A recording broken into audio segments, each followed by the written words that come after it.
ಇವತ್ತು ಸಾವನ್ನಪ್ಪಿದ್ದಾರೆ.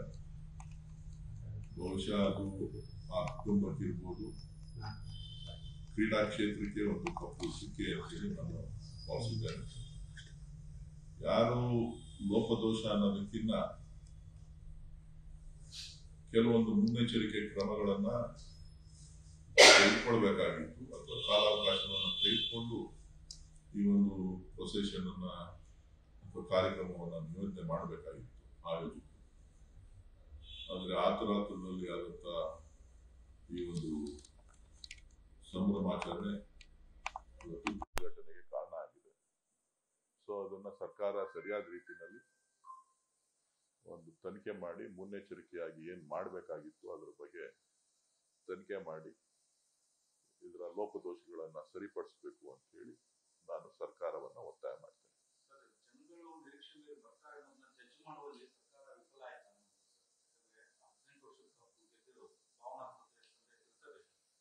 ಯಾರು ಇಷ್ಟೇ ಜನ ಬರ್ತಾರೆ ಅಂತ ಹೇಳಿ ಹೇಳಲಿಕ್ಕೆ ಸಾಧ್ಯ ಇಲ್ಲ. ಇಷ್ಟು ಜನ ಬರ್ತಾರೆ, ಇಷ್ಟು ಜನ ಬರೋದಿಲ್ಲ ಅಂತ. ಚಿನ್ನಸ್ವಾಮಿ ಕ್ರೀಡಾಂಗಣದ ಒಂದು ಕೆಪಾಸಿಟಿನೇ 35,000 ರಿಂದ 40,000. ಸೊ ಸುಮಾರು 2 ಲಕ್ಷಕ್ಕೂ ಹೆಚ್ಚು ಜನ ಅಲ್ಲಿ ಸೇರಿದಂತ ಸಂದರ್ಭದಲ್ಲಿ ತಳ್ಳಾಟದಿಂದ ಯಾರ ಕಂಟ್ರೋಲ್ ಅಲ್ಲೂ ಕೂಡ ಇರಲಿಲ್ಲ. ಸೊ ನೀವು ಎಷ್ಟೇ ಪೊಲೀಸರನ್ನ ನೀವು ನಿಯೋಜನೆ ಮಾಡಿದ್ರು ಕೂಡ ವರದಿನಲ್ಲಿ ನಿಮ್ಮ ಮಾಧ್ಯಮಗಳ ವರದಿ ಹೇಳ್ತಾ ಇತ್ತು ಸುಮಾರು 4,000ಕ್ಕೂ ಹೆಚ್ಚು ಪೊಲೀಸರನ್ನ ನಿಯೋಜನೆ ಮಾಡಿದ್ರು ಅಂತೇಳಿ. ಸುಮಾರು 2 ಲಕ್ಷಕ್ಕೂ ಮೀರಿದ ಜನಸಂಖ್ಯೆ ಇರುವಂತ, ಅದರಲ್ಲೂ ವಿಶೇಷವಾಗಿ ಯುವಕರು ಹೆಚ್ಚಿನ ಸಂಖ್ಯೆಯಲ್ಲಿದ್ದಾಗ ಅದೇ ಕಾರಣಕ್ಕೂ ಅದು ಕಂಟ್ರೋಲ್ ಸಿಗುತ್ತೆ ಅಂತ ಹೇಳಲಿಕ್ಕೆ ಸಾಧ್ಯ ಇಲ್ಲ. ಇದೊಂದು ಆಕಸ್ಮಿಕವಾದಂತ ಘಟನೆ. ಬಹುಶಃ ವಿರೋಧ ಪಕ್ಷಗಳು ಇವತ್ತು ಸಾಕಷ್ಟು ಟೀಕೆಗಳನ್ನ ಮಾಡ್ತಾ ಇರೋದನ್ನ ನಾನು ಗಮನಿಸಿದ್ದೇನೆ. ಇವತ್ತು ಏನು ಉತ್ತರ ಪ್ರದೇಶದಲ್ಲಿ ನಡೆದಂತ ಪ್ರಯಾಗ್ರಾಜ್ ಘಟನೆ, ಅದರಲ್ಲಿ ನಾವು ರಾಜಕೀಯ ಮಾಡ್ಲಿಕ್ಕೆ ಹೋಗಲಿಲ್ಲ. ಏನು ಕಾಲ್ತುಳಿತಕ್ಕೆ ಅಲ್ಲಿ ಆ ಜನ ಎಲ್ಲಾ ರೀತಿಯ ಮುಂಜಾಗ್ರತಾ ಕ್ರಮಗಳನ್ನ ತೆಗೆದುಕೊಂಡಿದ್ರು ಕೂಡ ಕೆಲವೊಂದು ಸಂದರ್ಭದಲ್ಲಿ ಆದಂತಹ ದುರ್ಘಟನೆ, ಅದಕ್ಕೆ ಕಾಂಗ್ರೆಸ್ ಪಕ್ಷ ಆಗ್ಲಿ ಅಥವಾ ಇತರೆ ನಾಯಕರುಗಳಾಗ್ಲಿ ಅದರಲ್ಲಿ ರಾಜಕೀಯ ಬೆರೆಸುವಂತ ಪ್ರಯತ್ನವನ್ನ ಮಾಡಲಿಲ್ಲ. ಸೊ ಇದು ಕೂಡ ಆಕಸ್ಮಿಕವಾಗಿ ನಡೆದಿರ್ತಕ್ಕಂಥದ್ದು. ಸೊ ಅವ್ರ ಬಗ್ಗೆ ಸಾಂತ್ವನ ಇರಬೇಕೇ ಹೊರತು ಇದರಲ್ಲಿ ರಾಜಕೀಯ ಬೆರೆಸಿ ಸತ್ತವರ ಸಂತಾಪ ಸೂಚನೆ ಮಾಡೋದ್ರ ಜೊತೆನಲ್ಲಿ ಇವ್ರು ರಾಜಕೀಯ ಮಾಡೋದು, ಇವ್ರ ಬೇಳೆ ಬೇಯಿಸ್ಕೊಳ್ಳೋದು ಸರಿನಾ ಅಂತಕ್ಕಂಥದ್ದನ್ನ ರಾಜ್ಯದ ಜನ ಗಮನಿಸ್ಬೇಕಾಗ್ತದೆ. ಎಲ್ಲಾದ್ರೂ ಸರ್ಕಾರದ ಇನ್ವಾಲ್ವ್ಮೆಂಟ್ ಇತ್ತು ಅಂತ ಅಂದ್ರೆ ಇವ್ರು ಹೇಳೋದು ಸರಿ. ಸರ್ಕಾರದ ಪಾಲುದಾರಿಕೆನೇ ಇಲ್ಲದೆ ಇದ್ದಂತ ಸಂದರ್ಭದಲ್ಲಿ ಅಭಿಮಾನಿಗಳನ್ನ ನಾವು ಬರಬೇಡಿ ಅಂತ ಹೇಳಲಿಕ್ಕಾಗ್ಲಿ ಅಥವಾ ಬೇರೆನೋ ಮಾಡ್ಲಿಕ್ಕಾಗ್ಲಿ ಯಾವುದೇ ಹಕ್ಕು ಸರ್ಕಾರಕ್ಕಿಲ್ಲ. ಸೊ ಒಟ್ಟಾರೆ ಘಟನೆ ಆಗಿದೆ. ಆ ಘಟನೆಗೆ ವಿಷಾದವನ್ನ ವ್ಯಕ್ತಪಡಿಸಿ ಎಲ್ಲರೂ ಸೇರಿ ಮುಂದಿನ ದಿನಗಳಲ್ಲಿ ಈ ರೀತಿ ಆಗದೆ ಇರೋದನ್ನ ನಾವು ಗಮನಿಸಬೇಕಾಗ್ತದೆ. ಅದು ನಮ್ಮ ಕರ್ತವ್ಯ ಆಗ್ತದೆ.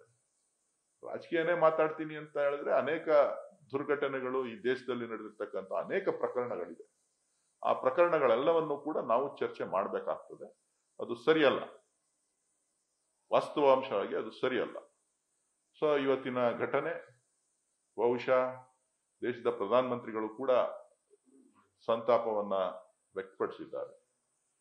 ಸೊ ಇಂಥ ಸಂದರ್ಭದಲ್ಲಿ ಅವರ ಕುಟುಂಬದ ಜೊತೆ, ಅಭಿಮಾನಿಗಳ ದುಃಖದ ಜೊತೆ, ಅವರ ಸಂತೋಷ ಜೊತೆ ನಾವಿರ್ಬೇಕು. ಕಾಂಗ್ರೆಸ್ ನಾಯಕರು, ಕಾಂಗ್ರೆಸ್ ಮಂತ್ರಿಗಳ ಕುಟುಂಬಸ್ಥರ ಕಾರ್ಯಕ್ರಮ ಆಗಿತ್ತು, ಅಭಿಮಾನಿಗಳ ಕಾರ್ಯಕ್ರಮ ಆಗಿರಲಿಲ್ಲ. ಕುಟುಂಬಸ್ಥರಿಗೆ ಏನ್ ಕೆಲಸ ಇತ್ತು ಸ್ಟೇಜ್ ಮೇಲೆ ಹೋಗ್ತೀನಿ? ಅದು ಬಿಜೆಪಿಯವ್ರು ಬೇರೆ ಕೆಲಸ ಇಲ್ಲ ರೀ. ಬಿಜೆಪಿಯವ್ರು ಮಲಗಿದ್ರು, ಈಗ ಎದ್ದಿದ್ದಾರೆ, ಏನ್ ಮಾಡಕ್ಕಾಗತ್ತೆ? ಬಿಜೆಪಿಯವ್ರು ಹೇಳಿದ್ದನ್ನೆಲ್ಲ ನಾವು ಮಾತಾಡ್ಲಿಕ್ಕೆ ಸಾಧ್ಯ ಈಗ? ಡಿ.ಕೆ. ಶಿವಕುಮಾರ್ ಅವರೇ ನೇರ ಹೊಣೆ, ಅವರೇ ಇಡೀ ಪ್ರಚಾರ ತಗೊಂಡ್ಕೊಂಡ್ರಲ್ಲಿ ಅವರ ಪ್ರಚಾರದ ಗೀಳಿದ್ದಾಗಿದಾಯ್ತು ಅನ್ನುವಂತ ಆರೋಪವನ್ನು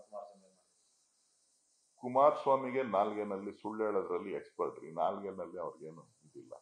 ರಾತ್ರಿ ಒಂದು ಹೇಳ್ತಾರೆ, ಬೆಳಗ್ಗೆ ಒಂದು ಹೇಳ್ತಾರೆ. ಆ ಅಪ್ಪನಿಗೆ ಏನಿದೆ ನೈತಿಕತೆ? ಏನಿದೆ? ಏನ್ ಡಿ.ಕೆ. ಶಿವಕುಮಾರ್ ಅವ್ರ ಮನ ಮೇಲೆ ಮಾತಾಡೋದಕ್ಕೆ ನೈತಿಕತೆ ಏನಿದೆ? ನೈತಿಕತೆ ಇಲ್ಲದೆ ಇರ್ತಕ್ಕಂಥ ವ್ಯಕ್ತಿ ವಿಚಾರವನ್ನ ಮಾತನಾಡತಕ್ಕಂಥದ್ದು ಅಸಂಬದ್ಧ.